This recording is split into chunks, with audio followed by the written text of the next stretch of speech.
సంసారం ఒక సాగరం పార్ట్ 45 రచన మీనా కుమారి గారు. వీడియో చూసే ముందు వీడియోకి తప్పకుండా లైక్ చేయండి. హంసిని పన్నాగ మొత్తం యువరాజ్ కనిపెట్టాడు. ఆడవాళ్ళు ఇలా తయారవుతున్నారా అని ఆశ్చర్యపోయాడు యువరాజ్. యువరాజ్ కళ్ళ ముందు మేనత్త, తన తల్లి మైథిలి, తన పెద్దమ్మ అలా అందరూ ఎంతో నిదానమైన మనస్తత్వంతో మంచి చెడు చెబుతున్న మంచి వాళ్ళను చూశాడు. ఇటువంటి ఆడవాళ్ళు ఉంటారని కూడా తెలియదు యువరాజ్కి.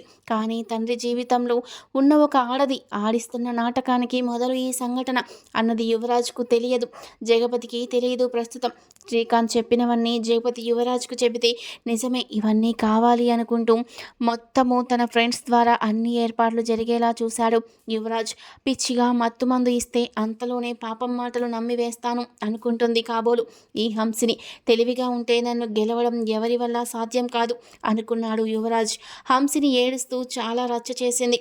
ఇంతలో పత్రిక వాళ్ళు వచ్చి ప్రముఖ వ్యాపారాలు నడుపుతున్న జగపతి రాజు గారి అబ్బాయి హోటల్ రూమ్లో ఒక అమ్మాయి జీవితాన్ని నాశనం చేశాడు అనే వార్త పత్రికల్లో కూడా వచ్చేసింది. మరుసటి రోజు ఉదయం అదంతా కావాలని జగదీష్ చేయించాడు. అసలు ఏ తప్పు చేయకుండా తన జీవితం ఇలా అల్లరి పాలయ్యింది అన్న బాధ కలిగింది యువరాజ్కి. జాహ్నవి బాధపడింది. నా కొడుక లాంటి వాడు కాదు, ఆ పత్రికల వాళ్ళను పిలవండి, నేను చెబుతాను అన్నది జాహ్నవి. వరలక్ష్మి గారు బాధపడుతూ ఉన్నారు. తన తమ్ముడికి సంవత్సర కాలం గండాల కాలం, ఆ సంవత్సరం ఇదే అన్నది ఆమెకు తెలుసు. ఇదేదో తేడాగా ఉంది, జరిగిన సంఘటన మామూలుగా జరిగినట్లు అనిపించడం లేదు అని ఆలోచించింది వరలక్ష్మి. తమ్ముడు ఇది చిన్న విషయమే అన్నట్లు వదలవద్దు, దీని మూలాల కనుక్కొని అది ఈ సంఘటన జరగడానికి కారణం, ఆ అమ్మాయి వెనుక ఉన్నది ఎవరో తెలుసుకోవడం ముఖ్యం, ఇది మాత్రం తేలికగా తీసుకోవద్దు అన్నది వరలక్ష్మి. అదే నేను ఆలోచిస్తున్నానక్క, ముందు మన వాడి మీద నేరాపరణ తొలగిపోతే ఆ తర్వాత అసలు ఆ అమ్మాయితో ఆ పని చేయించింది ఎవరు అన్న విషయాలు మొత్తం కనుక్కోవచ్చు. ఆ తర్వాత మనకు ఖచ్చితంగా తెలుస్తుంది. అది మాట్లాడుకుంటూ ఉన్నారు. పేపర్లో పడ్డ న్యూస్ చదివాడు తరుణ్. అన్నయ్య, నీలాంటి మంచివాడి విషయంలో ఇలా జరగడం ఏమిటన్నయ్య? అటువంటి వాడు కానే కాదు, ఎవరో కావాలని ప్లాన్ వేస్తున్నారు. ఈ ప్లాన్ వెనక ఏముందో మొత్తం తెలుసుకోవాలి మనం అన్నాడు కోపంగా తరుణ్. ఇందులో నువ్వేమీ కల్పించుకోవద్దు, అది మొత్తం నేను శ్రీకాంత్ అంకుల్ చూసుకుంటామని చెప్పారు జగపతి. తరుణ్ వాళ్ళు కాలేజ్కి వెళ్ళిపోయారు. అనుకోని సమస్యలు వచ్చినప్పుడు మంచి నిర్ణయాలు తీసుకోగలగాలి, అప్పుడే మనం నింద లేకుండా బయటపడతాం అని ఆలోచిస్తూ ఉన్నాడు జగపతి. శ్రీకాంత్ గారు భార్యతో కోడలితో కూడా వచ్చారు. మైథిలి బాధపడుతూ అడిగింది, ఇలా ఎలా జరిగింది అని. జరిగిన విషయం చెప్పాడు జగపతి. శ్రీకాంత్ గారి భార్య కూడా బాధపడ్డారు. చెప్పినవన్నీ రెడీగా ఉన్నాయి కదా సాక్ష్యాలు అన్నారు శ్రీకాంత్ గారు. అన్నీ రెడీ చేసి ఉంచాం అని చెప్పాడు జగపతి. మొత్తం అంతా మన వైపే ఉంది, ఏ బాధ లేదు అని తనకు తెలిసిన లాయర్ వద్దకు వెళ్లారు జగపతి. శ్రీకాంత్, యువరాజ్ జరిగిన విషయం మొత్తం చెప్పి తమ దగ్గర ఉన్న ప్రూఫ్లు మొత్తం ఇచ్చారు. స్పష్టంగా తెలుస్తుంది యువరాజ్ ఆమెతో సంబంధం పెట్టుకోలేదు. అతనికి జ్యూస్లో మత్తు మందు కలిపిన విషయం కూడా తెలిసిపోతుంది. డాక్టర్ సర్టిఫికేట్ల వల్ల ఇదేమి గోల కాదు అంటూ హంసిని వాళ్లకు ఈ విషయం తెలియజేసి తమను కలవండి అని లాయర్ ఫోన్ చేశాడు. జగదీష్ ఫోన్ చేస్తే లాయర్తో మాట్లాడుతున్నాడు. అలా చేశాడు, ఇలా చేశాడు అంటూ ఏవేవో నిందలు యువరాజ్పై వేశాడు. మీరెన్ని చెప్పినా ఇక్కడ సాక్ష్యాలన్నీ కరెక్ట్గా ఉన్నాయి యువరాజ్ వైపు. అతను నేరస్తుడు కాదు, మీకే శిక్ష పడే అవకాశం ఉంది. మర్యాదగా మీరు వచ్చి మీ తప్పు ఒప్పుకోవడం చాలా మంచిది, లేకుంటే కేసు పెట్టవలసి ఉంటుంది అని చెప్పారు లాయర్ గారు. పెట్టిన కేసు వల్ల మీరు చాలా ఇబ్బందుల పాలవుతారు, జైలు శిక్ష పడుతుంది, ఇటు భారీ మొత్తంలో ఫైన్ కూడా కట్టవలసి ఉంటుంది. మీకు మీరుగా తప్పు ఒప్పుకోవడం, కేసు లేకుండా తప్పుకోవడం చాలా మంచిది అని చెప్పారు లాయర్ గారు వాళ్లకు. హంసిని భయపడిపోయింది. ఏదో జీవితం నాశనం చేశాడంటే అందరూ నమ్మేస్తారు అనుకుంది. కానీ అడ్వకేట్ అడిగే ప్రశ్నలకు ఇన్ని సమాధానాలు చెప్పవలసి ఉంటుందని, సాక్ష్యాలు ఎన్నో ఉంటాయి అని తెలియదు. అందుకే చాలా భయపడింది హంసిని. శ్రీకాంత్ లాయర్తో చాలా చనువు ఉండడంతో అన్ని విషయాలు తెలుసుకొని ముందే పగడ్బందీగా చేయడంతో సమస్య తీరిపోయింది. కానీ యువరాజ్కి చాలా కోపంగా ఉంది. తను ఏం చేశాడు, ఆ అమ్మాయి ఎవరు, తన పట్ల ఎందుకలా ప్రవర్తించింది, అసలు అర్థం కాకుండా ఉంది. అంత నాటకం ఆడాల్సిన పని ఏం వచ్చింది, ఏమాత్రం అర్థం కాలేదు యువరాజ్కు. ఆ విషయం తెలుసుకోవాలి అన్న కోపం ఉన్నా కూడా ఆ అమ్మాయి ముఖం చూడడానికి కూడా అతను ఇష్టపడలేదు. పబ్లిక్లో యువరాజ్ కెరీర్పై బురద పడినట్లుగా భావించాడు. అసలు నేను ఏ తప్పు చేయలేదు అంకుల్, అంటూ బాధపడుతూ చెప్పాడు యువరాజ్. నువ్వు బాధపడాల్సిన అవసరమే లేదు. సాక్ష్యాధారాలన్నీ కూడా స్వచ్ఛంగా ఉన్నాయి. మనం దొంగ సాక్ష్యాలు సృష్టించలేదు. అందువలన నువ్వు బాధపడాల్సిన అవసరమే లేదు. ఒక్కోసారి ఇటువంటి పరిస్థితులు ఎవరికైనా వస్తూ ఉంటాయి యువరాజ్. అందువల్ల మనం మానసికంగా కుంగిపోకుండా ధైర్యంగా ఉండాలి. ఇది ఒక హెచ్చరికగా తీసుకొని జీవితంలో ఇక వేసే ప్రతి అడుగు కూడా జాగ్రత్తగా వేయాలి. అయినా ఆ అమ్మాయికి అంత కక్ష ఎందుకు? జగపతి, అసలు ఆ అమ్మాయి ఎవరు? ఎందుకు చేసింది పని? అన్నారు శ్రీకాంత్ గారు. అది నాకు తెలియడం లేదు అన్నాడు జగపతి. యువరాజ్, ఆ అమ్మాయితో ఇదివరకు ఏదైనా పరిచయం ఉందా?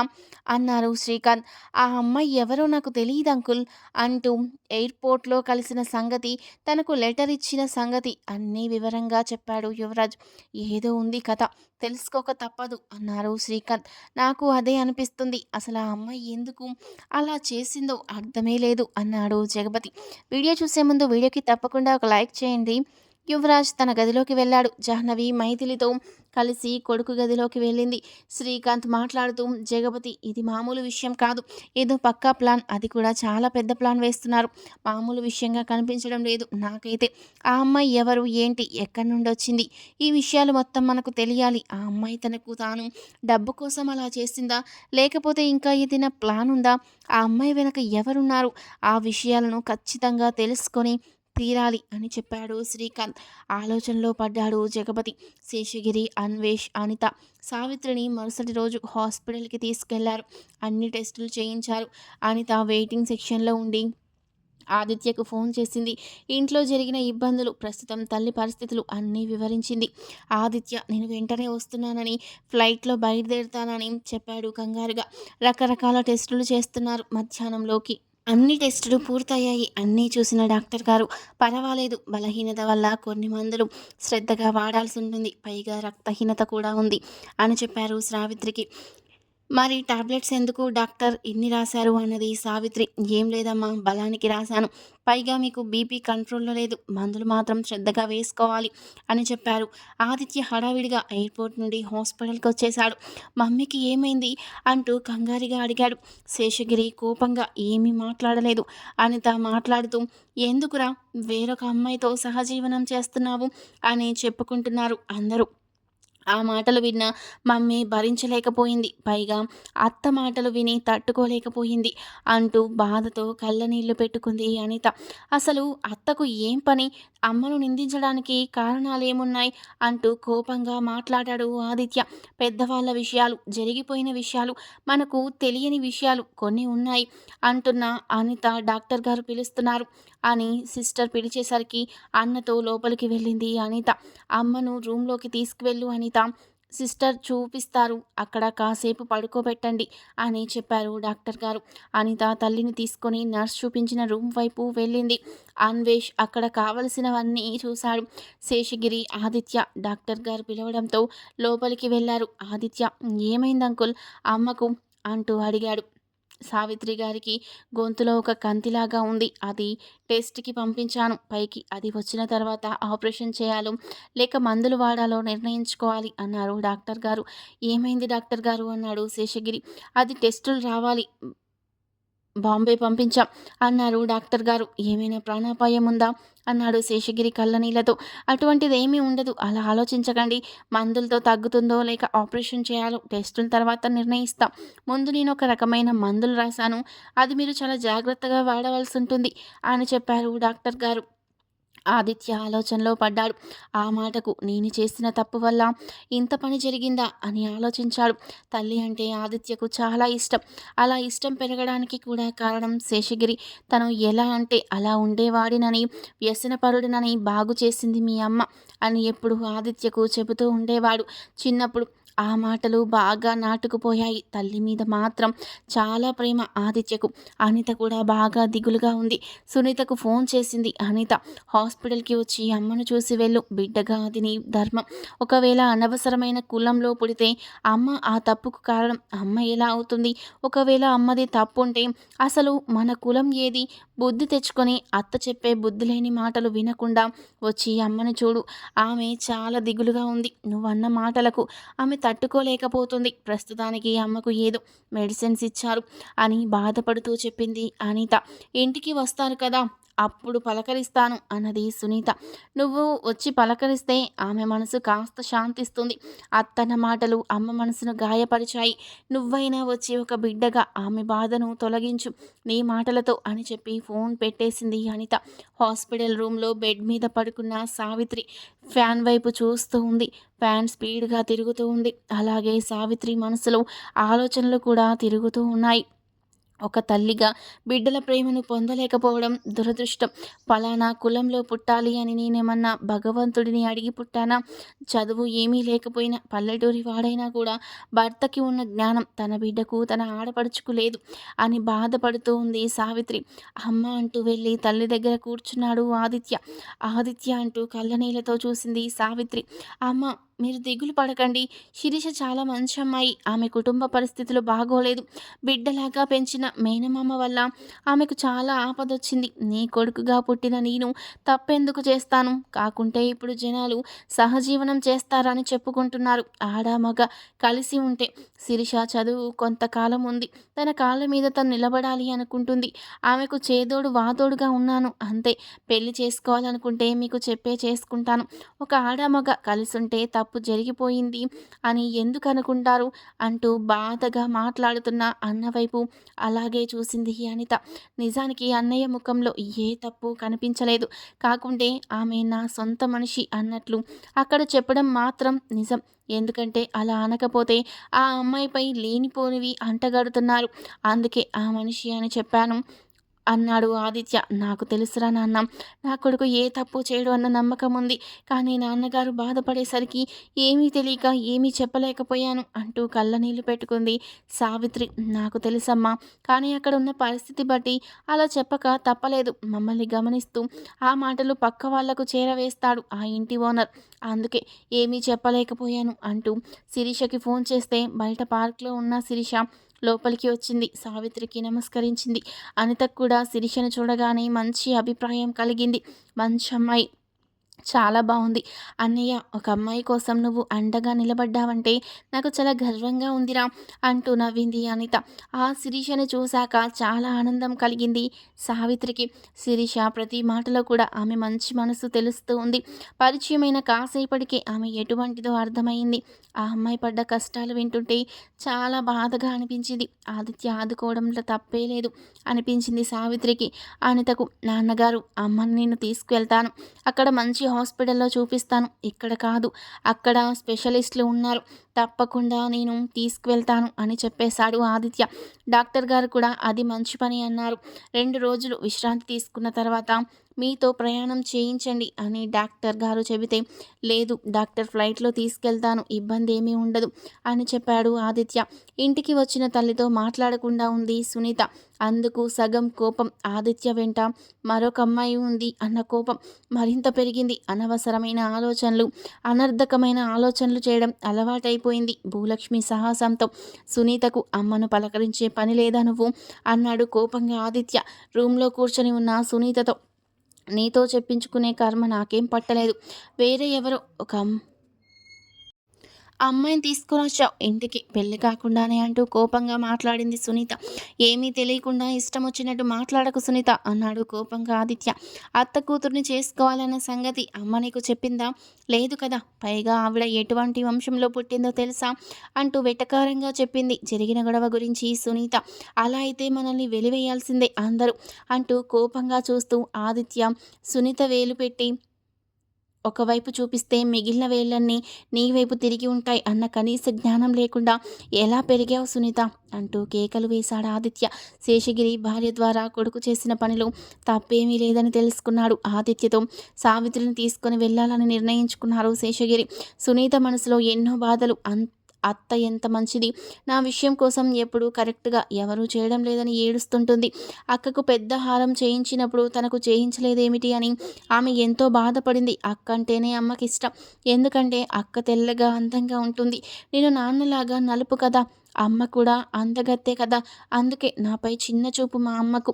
ఏదేమైనా జరిగే గొడవలలో నా పేరు ఎలాగో బయటకొచ్చింది. అత్త చెప్పినట్లు గట్టిగా అడగడమే మంచిది. తాడో పేడో తేల్చుకోవాలి అనుకుంది సునీత. ఎప్పుడూ లేనిది అన్నయ్య కూడా ఇష్టమొచ్చినట్టు మాట్లాడాడు. భరించలేను అని అనవసరమైన ఆలోచనలు సుడులు తిరుగుతూ ఉంటే పిచ్చి అభిప్రాయానికి వచ్చి కోపంతో రగిలిపోతూ ఉన్నది సునీత. ఇంత చెప్పినా కూడా అమ్మను కనీసం పలకరించలేదన్నయ్య. సునీతలో ఇంత మార్పు ఎలా వచ్చిందో నాకు అర్థం కావడం లేదు అంటూ బాధగా చెప్పింది అనిత. అసలు ఇలా ఉంటుంది సునీత పద్ధతి అని నాకు ఎప్పుడు ఎందుకు చెప్పలేదు మీరు? అందరికన్నా చిన్నది అని ఎంతో గారాబంగా చూసేవాడిని. ఇక నాన్న అయితే మన ముగ్గురిని ఎంతో గారాబంగా పెంచారు. మంచి చెడు చెబుతూ పెంచింది మాత్రం అమ్మ అని మాట్లాడుతున్నాడు ఆదిత్య. అవన్నీ విన్న సునీత కోపంతో బయటకొచ్చింది. చాలా పెద్ద గొప్పవాడిలా మాట్లాడుతున్నావే, అత్త కూతురుని చేసుకోకుండా మోసం చేసి ఒక నాటకాల మహాతల్లిని వెంటబెట్టుకొని వచ్చావింటికి. నువ్వెంత గొప్పవాడివో నాకు తెలుసు. నన్ను అనేంత గొప్పవాడివి మాత్రం కాదు. ఎంతో డబ్బు నాన్న దగ్గర నుండి తీసుకుంటున్నారు. ఏం చేస్తున్నావు నువ్వు? డబ్బు కోసం, ఆస్తి కోసం కాదు. నువ్వు అక్క అంత నాటకాలు ఆడుతున్నారు. ఒక వేశ్య స్థానంలో ఉన్న అమ్మను తీసుకొచ్చి తన భార్యగా చేసుకుంటే అత్తకు బాధగా ఉండదా? పెద్దమ్మకు బాధ కలగదా? ఈరోజు నువ్వు ఎవరో కానీ దాన్ని తీసుకొస్తే నాకు అలాగే బాధగా ఉంది అని అనకూడని మాటలు అనేసింది సునీత. సునీత చెంప పగలగొట్టాడు ఆదిత్య. ఏం మాట్లాడుతున్నావు నువ్వు? చిన్న వయసులో ఉన్నావు. చిన్నప్పుడు తమాషాకి నిన్ను నల్లపిల్ల అంటే అమ్మ నవ్వుతూ తమిళంలో నల్లపిల్ల అంటే మంచి పిల్ల కానీ తెలుగులో అర్థం మారిపోతుంది. అందుకని నువ్వెప్పుడు అలా మాట్లాడొద్దురా అంటూ తన నోటితో నిన్ను నల్లపిల్ల అనడం కూడా ఇష్టపడని అమ్మ ఎంతో సౌమ్యంగా చెప్పింది నాకు. దగ్గర కూర్చోబెట్టుకొని మంచి చెడ్డా చెప్పింది మా అమ్మ. ఆ అమ్మ దగ్గర నాటకాలు ఆడడం ఎందుకు? ఏ తల్లి కడుపున పుట్టావో ఆ సంగతి మర్చిపోయి ఆ తల్లిని ఆమె ఎక్కడ పుట్టిందో అవన్నీ నువ్వు చులకనగా అనేయడం చూస్తున్న నాకు నిన్ను చూసి అసహ్యంగా ఉంది. అమ్మ పైన ఉంది కాబట్టి సరిపోయింది. ఆ మాటలు విని ఉంటే ఆ తల్లి మనసు ఎంత విలవిలలాడుతుందో తెలుసా? అమ్మకెప్పుడు నీ మీద ఇంకొంత ప్రేమ ఎక్కువ. ఎందుకంటే కాస్త కలర్ తక్కువగా ఉన్నావని నీకు శ్రద్ధగా ఎన్నో చేయాలని చెబుతుంది. నాన్నకెప్పుడు అమ్మ ప్రేమను గుర్తించలేకపోయావే సునీత అన్నాడు ఆదిత్య. అనిత మాట్లాడుతూ నిన్నటి నుంచి అదే విధంగా మాట్లాడుతున్న వేశ్యల ఇంట్లో మనమ్మ పుట్టింది అనడానికి అసలు నువ్వు కన్న బిడ్డవేనా అంటూ చెడామెడా తిట్టింది అనిత. ఎన్నో నీతులు చెబుతావు. ఎందుకంటే నీకెంత బంగారం చేయించిందమ్మా, అందుకే. ఎక్కడ లేని ప్రేమ నీకు అమ్మపై. అవును, ఆమె అందం కూడా నీకు ఇచ్చిందిగా. నువ్వు నీ మొగుడిని సెలెక్ట్ చేసుకున్నా కూడా నేను నెత్తి మీద పెట్టుకొని నీకు ఇవ్వాల్సినవన్నీ ఇచ్చింది. సునీత కోపంగా మాట్లాడుతూ అత్త నాన్నకు ఆడపడుచు, ఆమెకు అసలు గౌరవం ఎవరిచ్చారు? తన కూతుర్ని అన్నయ్యకిచ్చి పెళ్లి చేయాలని ఎన్నో ఆశలు పెట్టుకుంటే ఆమె ఆశలు అడియాసలు చేశారు. అర్హత లేని వారిని సింహాసనం ఎక్కి కూర్చోబెట్టారు ఒకప్పుడు అమ్మని. ఇప్పుడు కూడా అంటూ శిరీష ఉన్న గది వైపు చూసింది కోపంగా సునీత. సునీత వైపు ఆశ్చర్యంగా చూశాడు ఆదిత్య. అనిత అసలు ఎంత తప్పుగా ఎలా ఆలోచిస్తున్నావు? అర్హత లేనిది ఎవరికి? అమ్మకా అన్నది కోపంగా అనిత. అవును, అమ్మనే. మొదట నేననేది అర్హత లేని దానికి స్థానం ఇచ్చారు అంటూ పెద్దగా అరిచింది సునీత. ముందు వైపు డోర్ లాక్ చేశాడు ఆదిత్య. పొరపాటున అమ్మ వస్తే భరించలేదు ఆ మాటలు విని. అసలు మన పరిస్థితి ఏమిటో తెలుసా అంటూ తండ్రి పుట్టిన వాతావరణం, పెరిగిన వాతావరణం, అంజమ్మ పెద్దమ్మ గురించి అన్నీ పూసగుచ్చినట్టు చెప్పాడు ఆదిత్య. ఇవన్నీ నాకెలా తెలుసు అనుకుంటున్నావా? నాన్నగారు చెప్పారు అన్నాడు ఆదిత్య. మనల్ని పెంచింది పెద్దమ్మ కదా. పెద్దమ్మ చనిపోయింది కాబట్టి ఇప్పుడు ఆమె మీద లేనిపోని నిందలు నాన్న కూడా చెబుతున్నారా? అలా మార్చేసింది రెండో భార్యగా వచ్చి అంటూ తల్లిదండ్రులు నిందించింది సునీత. నీ ఒంటికి రంగు లేదు అనుకున్నాను, కానీ నీ బుద్ధి మరింత చీకటి లాంటిదని ఇప్పుడే తెలిసింది నాకు. నీకింత విడమర్చి చెబుతున్నా కూడా అర్థం చేసుకోలేకపోవడం నీ కర్మ. ఇక అమ్మను నేను తీసుకెళ్తాను. అనిత తన ఇంటికి తాను వెళ్తుంది. ఇక నీ ఇష్టం. మీ అత్త దగ్గరికి వెళ్తావేమో వెళ్ళు అన్నాడు ఆదిత్య కోపంగా. నేను వెళ్ళిన మరుక్షణం మీ ఇద్దరు ఆస్తి మొత్తం పంచుకోండి, అదే కదా మీ ప్లాను అన్నది సునీత. ఆదిత్య కోపంగా ఏదో మాట్లాడబోతుంటే అనిత అడ్డుపడింది. అవును, ఆస్తి మొత్తం మేమే తీసుకుందామని ప్లాన్ చేశాం. వెళ్ళు అత్త దగ్గరకు. ఆమె తినే ప్రతి బియ్యం గింజ కూడా నాన్న అమ్మ పెట్టిన భిక్ష. అది ఆమె మర్చిపోయింది. బంగారం లాంటి తల్లిదండ్రుల కడుపున పుట్టిన నువ్వు కూడా జ్ఞానం లేకుండా మాట్లాడుతున్నావు. ఈరోజు నాకు నగలు చేయించిందంటే నీకు టైం వచ్చినప్పుడు నీకు చేయిస్తారు. అంత తప్పుగా ఎలా ఆలోచిస్తున్నావు? చిన్నప్పటి నుంచి మనల్ని తేడాగా ఎప్పుడైనా చూసారా? ఇంక నిన్ను ఎత్తుకొని ముద్దాడేవారు. అవన్నీ ఎలా మర్చిపోయావు? అనవసరమైన ఆలోచనలతో అనవసరమైన విషయాలన్నీ మనసు నిండా పెట్టుకున్నావు అంటూ కోప్పడింది అనిత. నేను అమ్మా నాన్న దగ్గర తీసుకునే డబ్బు ఏం చేస్తున్నాను అన్నదే కదా గోల అంటూ తన ఫోన్లో కొన్ని ఫోటోలు చూపించాడు ఆదిత్య. అవన్నీ కూడా ఒక గదిలో ఉండి వింటూ బాధగా చూస్తుంది శిరీష. అలాగే చూస్తూ ఉండిపోయారు ఫోన్ వైపు అనిత, సునీత. అన్నయ్య అంటూ అనిత కళ్ళల్లో నీళ్లు. సునీత లోపలికి వెళ్ళిపోయింది. ఎవర్రా తలుపులేశారు అంటూ శేషగిరి గారు కాలింగ్ బెల్ కొట్టాడు. అమ్మకు వేడివేడి సగ్గుజావ కాసి తీసుకువెళ్ళు అని అక్కడ అనిత లేకపోయేసరికి ఆదిత్యకు చెప్పాడు శేషగిరి. ఆ మాటలు విన్న శిరీష వంటింట్లోకి వెళ్ళింది. ఆదిత్య ఆమెకు హెల్ప్ చేశాడు. జావ కాస్తూ ఉన్నది శిరీష. అనిత ఆశ్చర్యపోయింది శిరీష వైపు చూసి. చాలా ఫాస్ట్గా చేసేస్తుంది శిరీష. నిజానికి అలా చేయడం అనితకు రాదు. మీరు తీసుకెళ్ళండి ఆంటీ గారికి అన్నది శిరీష. జావని కాస్త చల్లారపెట్టి నువ్వు కూడా రా శిరీష అంటూ శిరీషను తీసుకొని అనిత పైకి వెళ్ళింది. వాళ్ళు వెళ్ళేసరికి గుండె దగ్గర గొంతు దగ్గర పట్టుకొని బాధపడుతుంది సావిత్రి. ఆమె కళ్ళల్లో నీళ్లు అలా జారిపోతున్నాయి. ఆ కళ్ళల్లోని ఏడుపు చూస్తే ఆమె ఎంత బాధను భరిస్తుందో అర్థమైంది అనితకు. శిరీషకు ఒక ప్లేట్లో జావ గిన్నెను తీసుకొని అందులో స్పూన్ వేసి ఒక క్లాత్ తీసుకొని మంచినీళ్ళు తీసుకొని వచ్చింది శిరీష. ఎంత వివరం అనుకుంది అనిత. అమ్మ ఏంటి బాధపడుతున్నావంటూ కన్నీళ్లతో అడిగింది అనిత. అబ్బే ఏమీ లేదురా, కళ్ళు మండినట్లున్నాయి అంతే అంటూ కళ్ళు తుడుచుకుంది సావిత్రి. ఆంటీ మీరు ఏ విషయం గురించి ఆలోచించకండి. మీకు చెప్పే అంత పెద్దదాన్ని కాదు. చెప్పడానికి అర్హత ఉన్న మీ కుటుంబ సభ్యురాల్ని కాదు, కానీ ఒక పరిచయం ఉన్న వ్యక్తిగా చెబుతున్నాను అన్నది శిరీష. ప్రతి పనిలో ఆమె నడవడికలో మాటలు ఎంతో సంస్కారం ఉట్టిపడుతున్న శిరీష వైపు అలాగే చూసింది అనిత. జావ తాగండి అంటుంటే బీపీ వల్ల చేతులకి కాళ్లకు నీరు వచ్చి కదల్లేని పరిస్థితుల్లో ఉన్న సావిత్రి ఇబ్బంది పడుతూ ఉంది. సావిత్రిని వాళ్ళ కుర్చీలో కూర్చోబెట్టి పక్కనే ఒక స్టూల్ వేసుకుని కొద్ది కొద్దిగా తాగించింది శిరీష. శిరీష ఎవరు? ఈ అమ్మాయి ఏ తల్లి కిన్నబిడ్డ నా మీద ఇంత ప్రేమ చూపిస్తుంది? నేను కన్నబిడ్డ నాపై ద్వేషం పెంచుకుంది అంటూ సునీత పైకి రాలేదు అన్న మనోవేదనతో బాధపడుతున్న సావిత్రికి అనిపించింది. ఆమె కళ్ళ వెంట నీళ్ళొస్తుంటే తుడిచింది అనిత. అమ్మ నువ్వు ఏ విషయం గురించి ఆలోచించవద్దు. నువ్వు మా గుండెల్లో దేవతలా ఉన్నావంతే. అంతకు మించి ఆలోచనలు చేయవద్దు. ఎక్కడో దూరంగా కొండ మీద ఉన్న దేవత గురించి అందరికీ తెలియాలంటే తెలియదు. కొందరికి ఆలస్యంగా తెలుస్తుంది అంతే. అంతవరకే కానీ ఆ దేవత తన మహిమతో భక్తులనే తన వద్దకు రప్పించుకుంటుంది అంతే నిజం. తెలిసే సమయం వస్తే తెలుస్తుంది. అలా ఆలోచించు. అంతేకాని నువ్వు కూడా చెల్లిలాగా అనవసరమైన ఆలోచనలతో బాధపడవద్దు అంటూ వివరంగా చెప్పింది అనిత. బిడ్డల్ని ఎంత సంస్కారంగా పెంచింది తల్లి అని శిరీషకు అలాగే చూడాలనిపించింది. దేవత రూపంలో ఉన్న సావిత్రి వైపు తండ్రి తల్లి ప్రేమ కోసం ఎంతో బాధపడిపోయింది. తన జీవితంలో తల్లి తండ్రిగా భావించిన మేనమామ విషయం తలుచుకోవడానికి కూడా బాధగా ఉంది. ఇటువంటి ఉత్తముల ఇంట్లో అటువంటి ఆలోచనలు చేయడం కూడా తగదు అనుకుంది శిరీష. అసలు శిరీష ఎవరు అనేది నెక్స్ట్ పార్ట్లో తెలుసుకుందాం. వీడియో నచ్చితే లైక్ చేసి